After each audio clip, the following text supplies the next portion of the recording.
Love it when we gotta use our phones. So it's like we're dying and talking to the light. So, that Hitler guy was cute at first, but the longer the movie went on, the more I'm just like, I don't know if I'm a fan of this dude. It's like what Norm Macdonald said on Letterman, where he was like, the more I read about that Hitler, the more I don't care for him. He was so adorable. He was cute. Like, at first, I'm like, man, I just want to take this little Hitler home. And then it was like, I was like Veruca Salt. Yeah. I'm just like, Daddy, I do not want a Hitler like this. Oh, wait. This is the Führer of the Third Reich, Adolf Hitler. You can't fool me with your shenanigans. Not again. This movie. Mm-hmm. Woof. Well, I do love that, like, we're seeing this movie, like, late into its theatrical run. I know. I was going to see it with you last week, and then you got sick. And I think you were the week before. Yeah, I was sick the week before, so we're late to the party on this one. I know. Like, what's funny about this, so there were only 2 screenings of it today. One was in the morning. We went to the morning, and one was at, like, 10:30 at night. And I'm like, you want to go to the morning one? And I love that, like, this is going to be on Patreon first. So by the time I release it this weekend, this movie might be gone. That's okay. That's usually the case. Good luck, audience. With something like Great Alaskan Race, where we do review it when it comes out. It's just not in theaters very long. No, this was no Arctic Dogs, but I liked it. What did you think? Actually, I like this movie quite a bit. So here's the problem. This year in particular, I did not see a lot of movies. Yeah. So I was renovating the house, trying to sell a house, moving. So with the limited amount of movies I've seen right now, I'm thinking, like, so what were my favorite movies of the year so far? And I'm like, Joker and this. Yeah. This, I don't know if it'll crack my top 10, but I did really enjoy this movie. But I do love that since you've also seen a lot of the bad ones with me, when you guys were reviewing on Sibling Rivalry and you guys were reviewing Frozen 2, I like that it's gotten to the point with you now that I've been at for years, where you can say, like, to Doug, like, well, I mean, I saw Arctic Dogs and Playing with Fire. I didn't like Frozen 2, but I've seen a lot worse. I think I said the same thing in me and Jared's review. I like how it's become this thing where I get dragged to, like, the kids' movies, and in a perverse way, I feel like this just happened again today. Yeah, like, this is some weird, bizarro kids movie with Hitler in it. I was going to ask you about Frozen 2, but it wasn't, surprisingly, wasn't playing in the afternoon. It was only playing in the evening. What I liked about this... Doug was grateful, though, because he's like, I need backup on Frozen 2, because we had no idea what the reaction was going to be, the saying we hated. It was like, I need backup. Yeah, I need you to vouch for me. Yeah, and I'm like, no, the movie wasn't good. Yeah, I was like, when we were hanging out the other day, I was like, you'll be fine. Like, I've seen over on our end, I've seen, like, a few people, like... it's like, I'd say our comments are like, it's with a few where I read the comments because I was super curious. Like, no one was yelling at us. It was like 60% didn't like the movie, 40% did. Mm-hmm. But of that, maybe only 10% were like, how dare you monster! Frozen 2? Frozen 2? Yeah, like 10%. Everybody else was just like, I kind of liked it, or just, this movie. I could see that kind of being the case with this if we hated it. Because this is a pretty well-liked movie from what I gather. This movie? Yeah. I really loved. No, I did... This was kind of like... I love watching those old wartime cartoons and, like, those old propaganda movies where and it's, everything. like, half, like, really goofy, making fun of it, and then all of a sudden it gets serious for a second. Like, by the way, it's your patriotic duty. And it's like, holy shit. Remember Education for Death, the Walt Disney one? About the kid? And that's kind of this movie. Yeah. Like, if... that was more self-aware, really, because that's kind of what this film is. Like, it's that Disney short, which was about a kid in Hitler Youth, even using a rabbit as a allegory at one point in that short. I wonder if that was intentional on it does as well. Taika's part. I don't know, because even the way that Hitler's portrayed in this, with this being a movie about a kid in the Hitler Youth whose imaginary friend is Hitler, and he finds that his mom is hiding and protecting this young Jewish girl. Spoiler! Spoiler. Yeah. We win at the end. Yeah. So I don't know what's a spoiler in this movie or not. There's some things probably near the end. I can think a couple things. Yeah, but I'm like, that one, that happens so early in the movie, I don't think it's really a spoiler. Yeah, that's kind of the main plot of the movie, that Yeah. he finds this girl, but even with the way Hitler is portrayed as this imaginary friend is sort of like that bumbling Hitler you'd see in like the Warner Brothers cartoons. Yeah. Or crossed with sitcom Hitler from Heil Honey, I'm Home. Thank you! I was thinking of that. I'm like, God, I feel like I'm watching Heil Honey, I'm Home. That is what it was. You want like Heil Honey, I'm Home that's written well and a lot more provocative. The funny There thing you is, go. going into it, I didn't know if I was going to like Hitler. Yeah. No, I The jury was still out on Hitler. but in the end, yeah. I love Hitler. No, the thing is, there's going to be like thousands of clips of this, like, Yeah. out of context.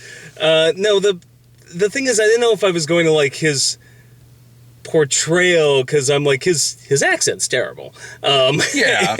So I didn't know. I'm like, would I have preferred this if I was like, it sounded like authentic? Mm-hmm. And when I saw the tone the movie was going for, I'm like, no, okay, this really, really works. And I know the studio, I think, made him do that. What I read is that I read an article that basically just like the Fox Searchlight's just like, all right, you can make your little My Best Friend is Hitler movie, but you're playing Hitler. Yeah. That's the only way we're greenlighting it. And at first, I guess, Taika Waititi, Yeah.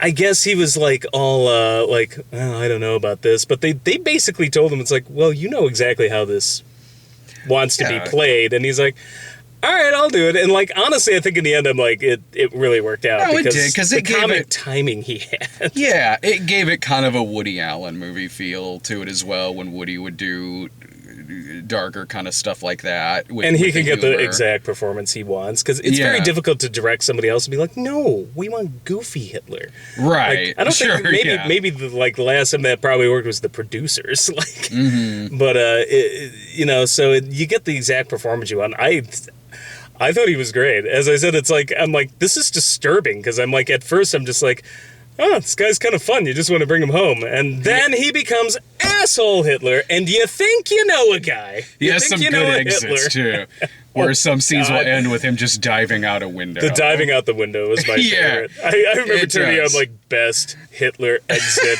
ever. Going into it, I didn't really know one way or another going into the movie, because some of the director's previous movies, other people kind of liked a lot better than I did. I don't think I've seen one I've disliked, so I was actually that's the case pretty with most psyched. people. So for this, I was like, I hope I really enjoy it.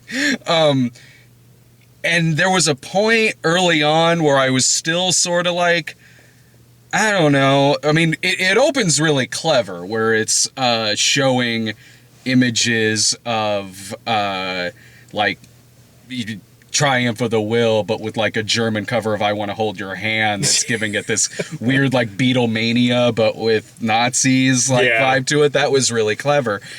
I was enjoying that, and I didn't know because this was kind of a problem I had with some of his other movies, where I didn't know if the humor would heavily rely so hard on their speaking very modern lingo and talking very modern, but in a setting where that wouldn't be the case. And the movie does do that. It felt only half and half, though. This movie just did it better than I liked when he did it in the past. Because, this movie does do that, but this movie, I thought, balanced the tone better. And that, I've never seen a movie... It's very rare I see a movie that has to balance a tone quite like this. And it did it. Because it could easily mess it up. Serious. And when at a number of points, like to the point where Yeah. you're just like, is he going to be able to frickin' pull this off? And I thought he does. did. I thought when it got serious, it actually got fairly intense, where it could easily have someone come in and kind of ruin a moment. And there are points in the movie where something very serious is happening and then something goofy will happen. but it never really gave me whiplash, really. At least, like, 95% of the time. Like, maybe once or twice, but more often than not, it really didn't, because a character would throw in a line or throw in a joke in a scene that still at least had a level of menace to it. When the Gestapo comes in and is searching the room, there are super tall guy, Stephen Merchant. Yeah, God, fucking creepy. Yeah, they would. The menace was still there in that scene, even with a lot of them acting goofy. Menacing people to me. The most menacing people are the ones that deliver their service with a smile. Yeah. And he just was all smiles. I was like, might we come in? It's why I loved what's his face from Raiders of the Lost Ark. Thank you. I was just thinking that. 'Cause I was thinking of him the second he showed up. I was like, God, it's like a super tall version of him. Just, good evening, Fräulein. We are not thirsty. Tell me what this medallion is. Right, you're expecting one of them to pull out just like a coat hanger or something like that. Listen, Herr Mac. Even towards the end of the movie, where very tragic things do happen in the movie. The movie, when it has its most heartbreaking moments in the movie, it does let those moments happen and breathe and be what they are. Even when there's no Marvel trick. Here's a funny quip to try to break there's nothing. It lets that moment breathe the whole way through before it decides to go back and be like, okay, now we can ease back into like some dark comedy again. And Hitler even gets the imaginary Hitler, who's like a Nazi drop-dead Fred in this movie. But let's face it, drop-dead Fred was always kind of a Nazi. Das ist drop-dead Fritz. Drop-dead Fritz. He gets even more menacing as the movie goes along. The last time we see him in this movie. Yeah, no, there's a couple scenes where I'm just like, what a douchebag. And but the movie does a great job of because, you're sitting there and you're self-aware that you're just like, okay, I don't like Hitler, but they're doing their damnedest to make him this cute imaginary friend at first. Yeah. And he's kind of goofy, so that when that turn happens, it's just like you suddenly remember oh yeah, this guy is fucking Hitler. Yeah. It's a great performance, and he sells that turn from just I'm just like your best buddy, we're having fun, to you will do this for the party and and it's just oh shit. The kid is great too. He really was the fantastic. Performances all around were. Sam Rockwell was really good at it. I love Sam Rockwell anyway, but I love that plot thread as they start dropping hints that he's a gay Nazi. Yeah. And the payoff with that uniform he designs, just, and it's because it plays it bittersweet, but I'm there's something about seeing him in that uniform, I'm like, that's amazing.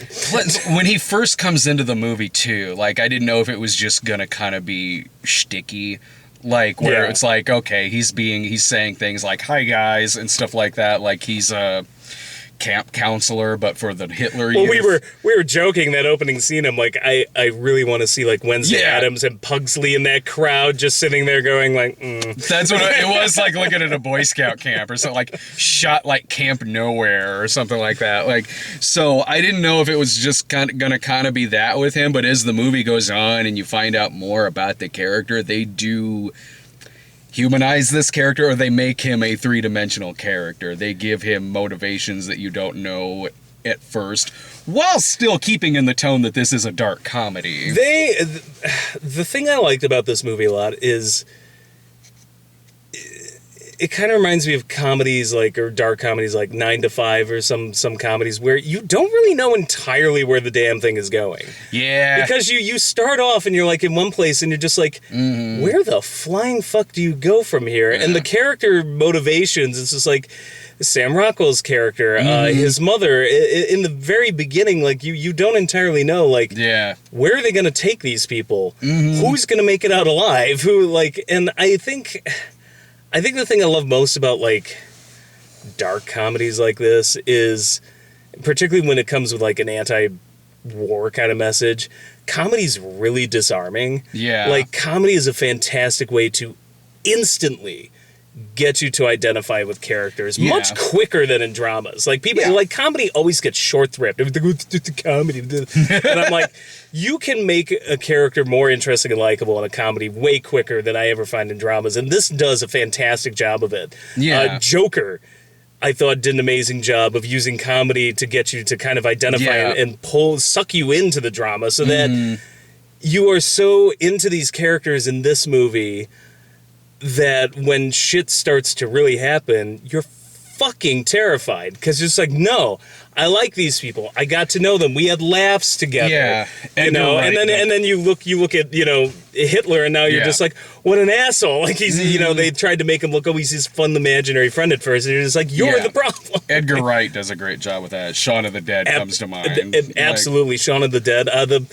The scene I always point out is in Joker. I think a lot of the comedy there works, and then the scene with I won't spoil it, but with the little person, Yeah, where you are just terrified. Yeah. And the comedy there in that scene like completely works, because the comedy lulls you into a false sense of security. Yeah. That when things go dark, all of a sudden you're like, oh no, like you've Yeah. already been disarmed by the comedy, that now you're really fucking vulnerable. And like, I think that's what makes movies like this, Joker, some of the other ones work. You know, what it was kind of, because I mean, this is, I thought it was a great satire in the vein from somebody who looks like they grew up maybe watching something like Dr. Strangelove.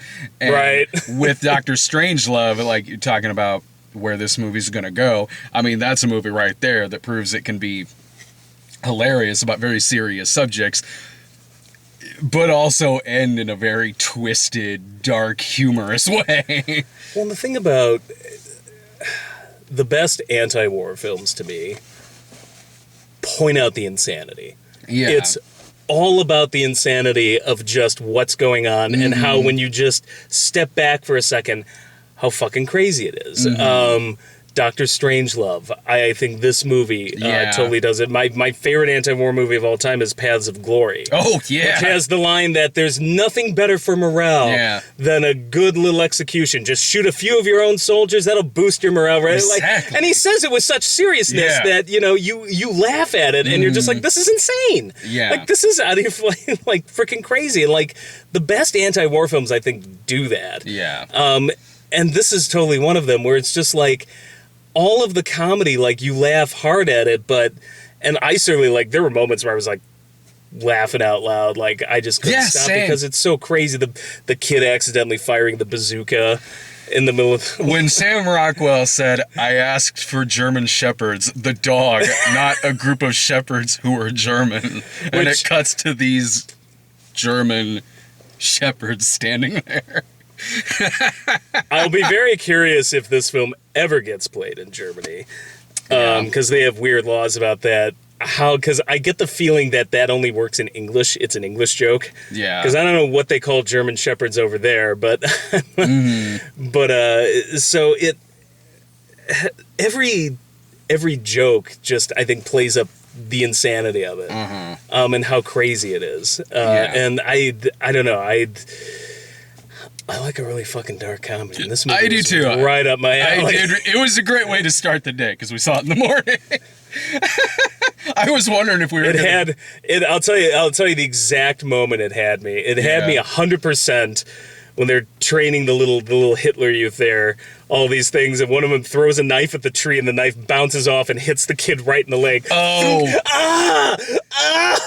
And I was just like, I love this movie. I think it was when Rebel Wilson called the Hitler Youth clones, and it panned over, and they all literally looked like the same kid, just photoshopped over, and or when Hitler just took a dive out the window to end a scene randomly.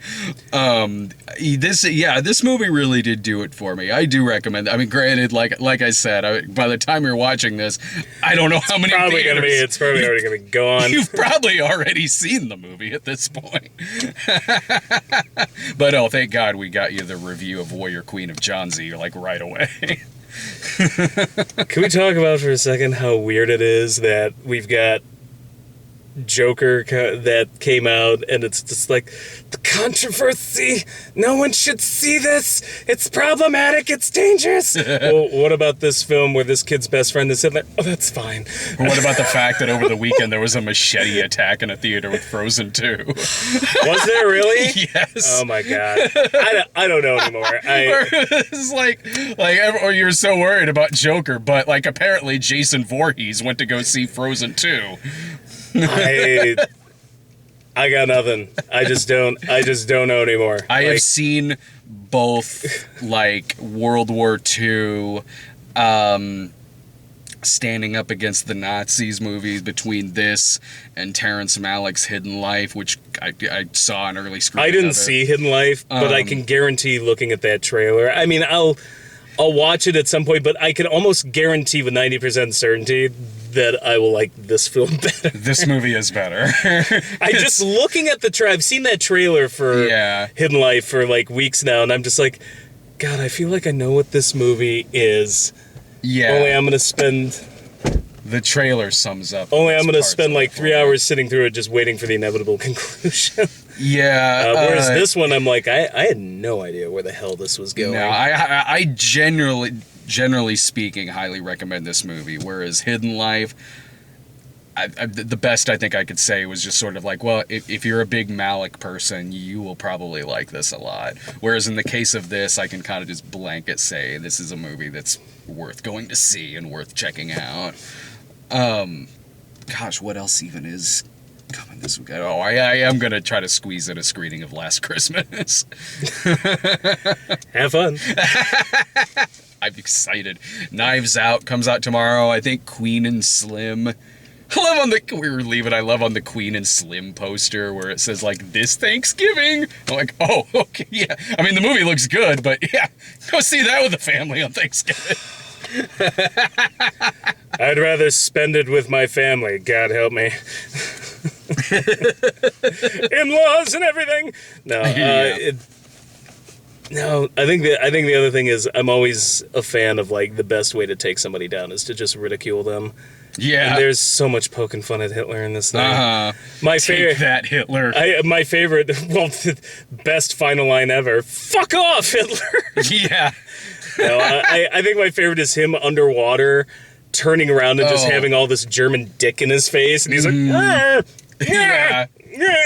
I'm like, that sums up Hitler. Oh, yeah.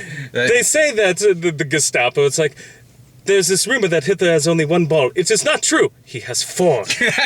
All depends on which Hitler porn you're watching. True. All right, double your pleasure. Thanks for watching. See ya.